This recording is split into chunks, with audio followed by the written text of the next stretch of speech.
Well, good morning, and we're glad you've joined us to complete the series on 1 Corinthians 12, 13, and 14. خب صبح شما بخیر. خوشحال هستیم که بالاخره میتونیم این مجموعه تعالیم از اول قرنتیان باب‌های 12, 13 و 14 رو امروز به پایان برسونیم. Before we get into the passage, I want to define or look at specifically the three gifts of prophecy, tongues, and the interpretation of tongues. خب پیش از این که به خود متن بریم امروز میخوام که 3 تا از عطایا رو به صورت خاص نبوت، تکلم به زبانها و ترجمه زبانها رو تعریف کنم. Now, tongues, the word tongues in Greek simply means language, or it can mean the actual tongue in your mouth, but in this case, it just simply means language. در زبان یونانی وقتی که زبانها رو میبینیم این کلمه میتونه به این زبانی که در دهان ما هست اشاره کنه، ولی در این زمینه، در این متن مخصوصاً اشاره به زبانی هست که تکلم میکنیم باهاش.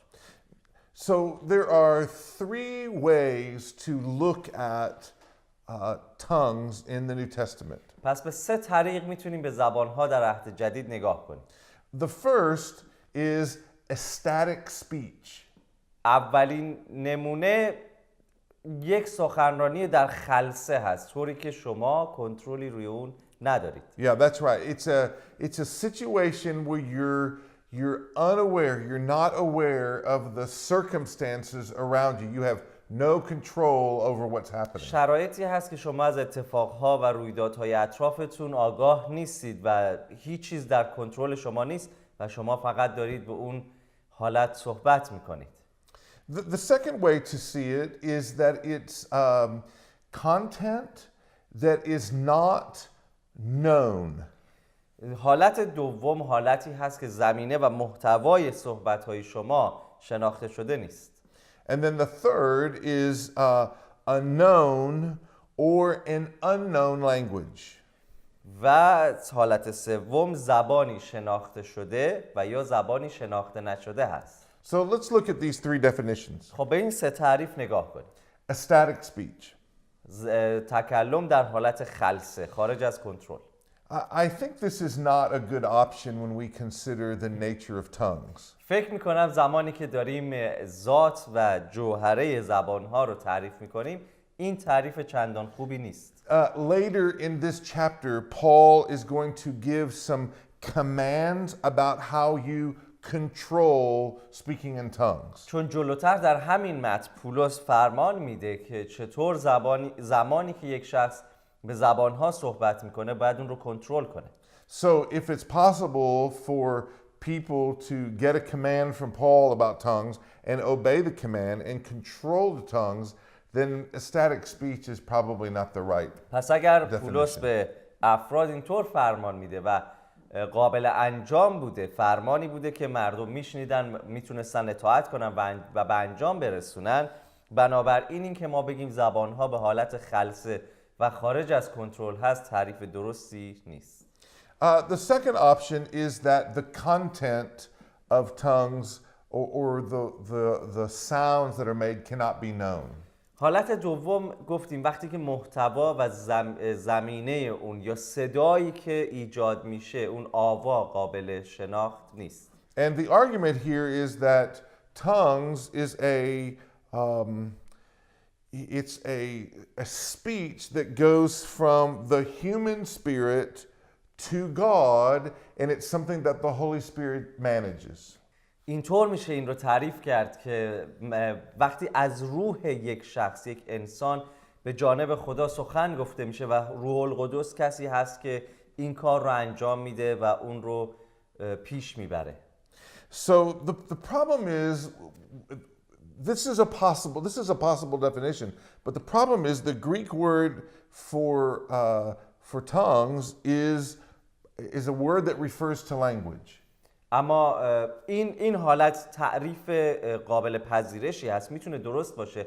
مشکل این هست که در زبان یونانی واژه‌ای که برای زبان‌ها استفاده میشه یک زبان قابل فهم و درکه.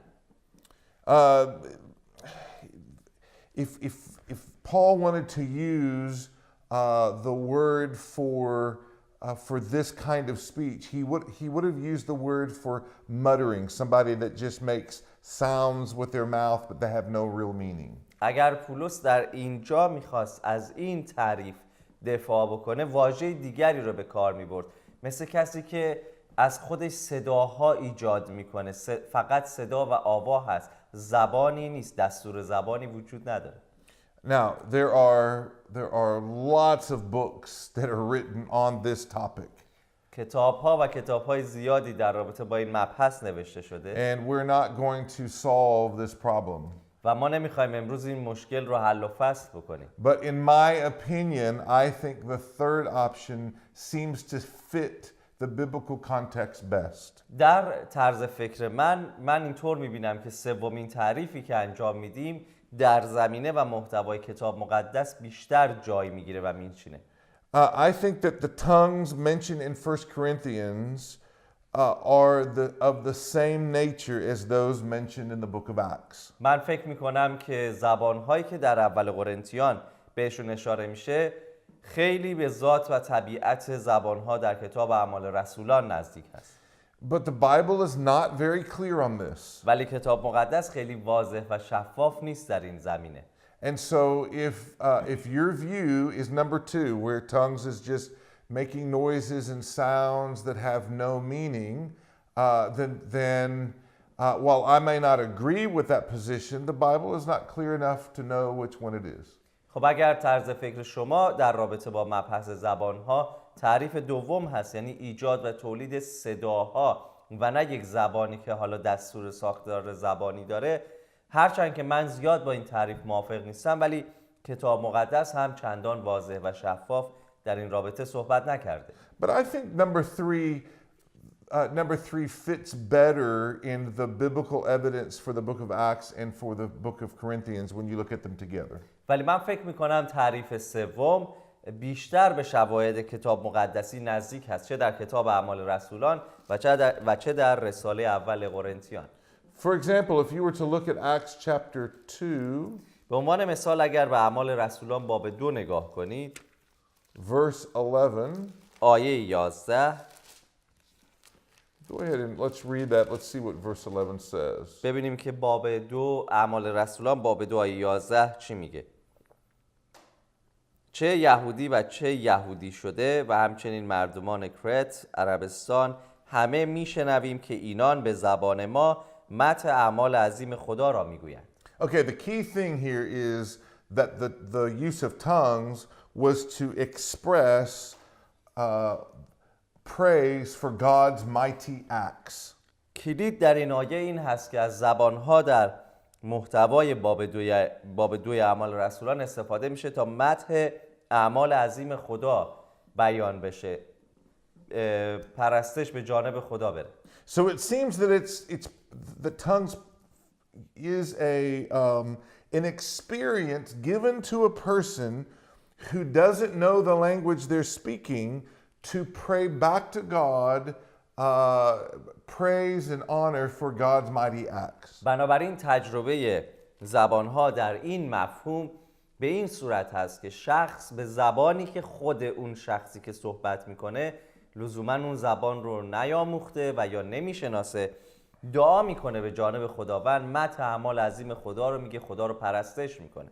And so that certainly fits in chapter 14 of Corinthians verse 2. همینطور مخصوصا در اول قرنتیان باب 14 آیه 2 این میتونه صدق بکنه، where it says the one who speaks in tongues speaks not to man but back to God. زیرا که اینطور میگه در باب 14 اول قرنتیان آیه 2، زیرا آنکه به زبان غیر سخن میگوید نه با انسانها بلکه با خدا سخن میگوید. And so it seems that in 1 Corinthians 14:2 and Acts 2:11 that those passages sort of mean the same thing. پس به نظر میرسه که اول قرنتیان 14:2 و اعمال رسولان 2:11 یک چیز رو دارن بیان میکنن.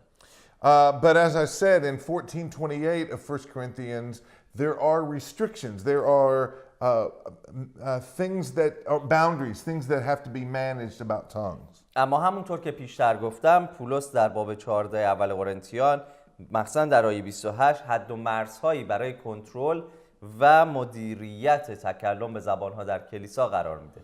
The person praying then does not know the language that he's speaking. بنابراین شخصی که داره به زبانها صحبت میکنه میتونه اون زبان رو نشناخته باشه و یا نیاموخته باشه. And the people that are listening don't know the language unless somebody comes in, gives an interpretation. Nobody could understand the tongues. شنونده های در جمع هم ممکنه متوجه اون زبان نباشن و اون رو نشناسن، مادامی که مترجمی در اونجا باشه و بتونه اون زبان رو به زبان قابل فهم همه مردمی که حضور دارن ترجمه کنه.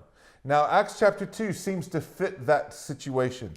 به نظر میرسه که اعمال رسولان باب 2 این شرایط رو نشون میده. They were real languages, but only understood by some people. Most of the people didn't understand what was speaking. زبانها در اعمال رسولان باب 2 زبانهای شناخته شده‌ای بودن، ولی همه جماعت که میشنیدن اونها رو متوجه نمیشدن، به جز اندکی کم در اون جماعت که متوجه میشدن که این زبان مادری خود اونهاست. Maybe to say it like this, there was a collective understanding in that every person in the group had some understanding of what was spoken by somebody because their language was being spoken. So the Arabs understood, the Elamites understood, the Medes understood. As a group, what was spoken was understood because everybody in the group spoke some of those languages. بس میتونیم اعمال رسولان باب 2 رو اینطور تعریف کنیم: مجموعه‌ای بود از زبان‌های مختلف که شاگردان به اونها صحبت می‌کردن، هر شخص به زبانی، و در اون جمعی که میشنیدن مخاطب شاگردان بودن، افرادی بودن اندک که متوجه می‌شدن که این مثلا عرب‌ها متوجه می‌شدن که این زبان عربی زبان اونهاست، ایلامی‌ها، مادها همینطور اونها متوجه زبان خودشون می‌شدن، ولی در مجموع همه اون زبان‌ها رو متوجه نمی‌شدن، بلکه فقط هر کس زبان خودش رو. So that means that there were some people who heard the language spoke that for them, if they didn't speak the language that was spoken, for them it was nonsense. It didn't make any sense at all. بنابراین افرادی بودن در جمع اعمال رسولان باب 2 که اگر این زبان مادری اونها نبود و نمیشناختن، متوجه نمیشدن، برای اونها بی معنا بود، هیچ مفهومی در این زبان دیده نمیشد. So tongues is not a miracle of hearing, it's a miracle of speech. بنابراین زبانها معجزه شنیداری نیست، در شنونده معجزه صورت نمیگیره، بلکه این معجزه در کسی هست که صحبت میکنه.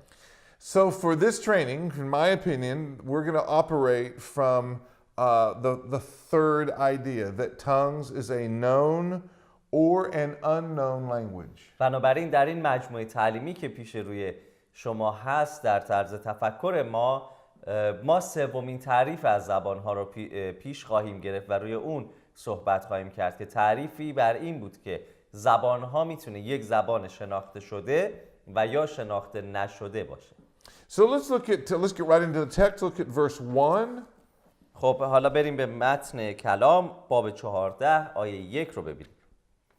طریق محبت را پیروی کنید و با اشتیاق تمام در پی تجلیات روح باشید، به خصوص این که نبوت کنید. In this context, it doesn't seem that Paul is saying that prophecy is better than all of the gifts. در این زمینه و این متن به نظر نمیرسه که پولس رسول این ایده رو مطرح میکنه که نبوت برتر از هر عطای دیگری هست. Rather, he is making an argument to pursue prophecy because of its nature rather than tongues because of the nature of tongues. بلکه به نظر میرسه که پولس داره مقایسه میکنه نبوت رو در مقایسه با زبانها به این جهت که ذات نبوت بنا کننده تر هست، چون مردم رو متوجه میشن، بیشتر مردم نسبت به زبانها که اگر مترجم نباشه کسی متوجه نمیشه. به این جهت پولس نبوت رو برتری میبخشه در این متن.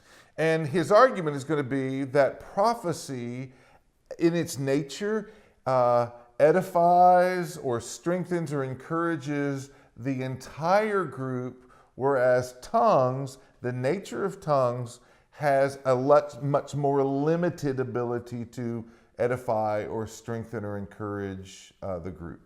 بله، پس پولس هم اینطور میگه که بنا به ذات نبوت میتونه افراد بیشتری رو، وسعت بیشتری از جماعت رو بنا کنه و تشویق بکنه، ولی زبانها به خاطر ذات جوهر خودش محدودیت هایی داره که نمیتونه اونقدر که نبوت به صورت گسترده مفید هست در جمع، زبانها اونطور نخواهد. Of course, no gift that doesn't have love as that foundation, no gift will be effective. در حقیقت این هست که هر یک از این عطاها اگر بر اساس محبت استفاده نمیشه، در اون هیچ منفعت و سودی نیست. So Paul's argument is this. In chapter 13, he's built a foundation for love being the motivation for all of the gifts. و در باب 13 پولس رسول همین موضوع رو مطرح میکنه، محبت، و این رو میگه که اگر محبت وجود نداره و اساس و زیربنای رفتار و اعمال یک ایماندار نیست، هیچ یک از این عطاها ارزشی نداره. The Corinthian church, because of their very difficult and mixed up situation, Paul believes for the Corinthian church that they should pursue prophecy over tongues. و پولس به خاطر اینکه شرایط کلیسای قرنتیان رو میشناسه، قرنتوس رو میشناسه و میدونه که چه وضعیت بلوشو و به هم ریخته‌ای در این کلیسا وجود داره، به این جهت پولس به این کلیسا مینویسه که برای شما نبوت سازنده تر از زبان هاست. And so Paul is making this comparison for the Corinthian church, tongues versus prophecy. بنابراین برای کلیسای قرنتوس پولس این مقایسه رو انجام میده، نبوت در مقابل زبان ها. Verse 2. آیه 2: زیرا آنکه به زبان غیر سخن میگوید نه با انسان ها بلکه با خدا سخن میگوید، زیرا هیچ کس سخنش را درک نمی کند. او به واسطه روح رازها را بیان می کند. I want you to take note of that phrase, utters mysteries by the Spirit. میخوام این جمله رو دقت کنید. او به واسطه روح رازها را بیان می کند. That word mystery means secret things. این واژه راز به معنای چیزهای مخفی و سری هست. It's items that persons share with God that other people in the room cannot understand. چیزی هست که این شخص در تکلم به زبانها به خدا میگه که دیگر افراد در این سالن، در این اتاق متوجه اون نمیشن. And this is why I think number 3 in our list is a better option than number 2. به این جهت هست که باز من معتقدم که در تعریف زبانها سومین تعریف در لیست ما تعریف بهتری هست نسبت به شماره 2. In number 2, and you hear this a lot with some people that just repeat sounds, the same sound over and over again, or make noises over and over again. It's not a language that doesn't have real content. چرا که در تعریف شماره 2 افرادی که به این تعریف باور دارن و اگر دیده باشید، اونها یک صدا، یک آوا، یک صوت رو دائما از خودشون تولید میکنن و این مثل یک زبانی که محتوا و ساختار داشته باشه نیست. But verse 2 seems to indicate that there is content. ولی در آیه 2 این رو داره به ما میگه که در زبانها باید یک زمینه و محتوایی وجود داشته باشه. It may not be content that is understood or known, but it is information that has to be interpreted and understood by everyone. نباید لزوماً همه بفهمن و متوجه بشن، ولی باید زمینه و محتوای ساختاری در این زبان وجود داشته باشه. And it's information that is tied to the praise of God. و این اطلاعاتی هست در زبانها استفاده میشه که خیلی گره خورده به پرستش خداوند.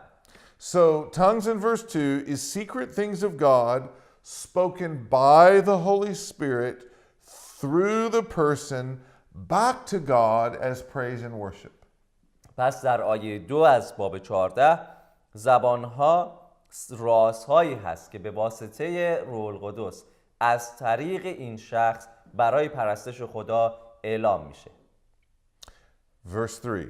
آیه 3: اما آن که نبوت میکند با انسانهای دیگر برای بنا، تشویق و تسلیشان سخن میگوید. So Paul here is making a contrast between what tongues does and what prophecy does. بنابراین پولس اینجا یک تضادی رو ایجاد میکنه بین آنچه که زبانها انجام میده و آنچه که نبوتها انجام میده. Prophecy's purpose is to strengthen. هدف نبوت تشویقه. The Greek word here is used in chapter 3 verse 9 and in chapter 8 verse 1, and it means to strengthen. و یا بنا، در واقع کلمه بنا اینجا مورد نظر هست که در آیات دیگری در همین متن در اول قرنتیان این رو میبینیم. And its effect in the group is encouragement and comfort. و این بنا و این قوت باید برای تشویق و تسلی گروه اون جمع باشه. And in fact, Paul repeats this idea over and over about prophecy. Its job is to build up, to comfort, to strengthen. بارها و بارها پولس رسول این رو تکرار میکنه که کار نبوت باید بنا، تشویق و تسلی باشه. Look, you and I have talked about in many trainings that genuine faith is faith that goes from the beginning and takes us to the end. خب من و ایشون بارها و بارها در این مجموعه تعلیمی که با همدیگه داریم راجع به این موضوع صحبت کردیم که ایمان اصیل همیشه از ابتدا که آغاز میشه تا به انتها ادامه میابه. And Jesus tells us in Mark chapter 4 that there are two challenges to getting to making it to the very end in our faith. در مرقس باب 4 عیسی به ما گفت که دو چالش برای این که تا به آخر بخوایم ادامه بدیم وجود داره. Temptation and suffering. وسوسه ها و رنج ها، جفاها. It is hard to stay on the path. سخته در این دو شرایط که در مسیر باقی بمونیم. And the spiritual gifts in general, but prophecy in particular, are meant to help the church stay on the path and make it to the end. عطایا به صورت کلی، مخصوصاً عطای نبوت، به کلیسا بخشیده شده تا کلیسا رو تقویت کنه تا به انتها ادامه بده. So any spiritual gift هر یک از عطایای روحانی that doesn't encourage people to stay on the path, to make it to the end in their faith, any spiritual gift that doesn't do that is not from the Lord. هر عطای روحانی که هدف اون باعث این نمیشه که مردم در کلیسا تشویق بشن، بنا بشن، تقویت بشن تا در این مسیر ادامه بدن تا به انتها، از جانب خداوند نیست.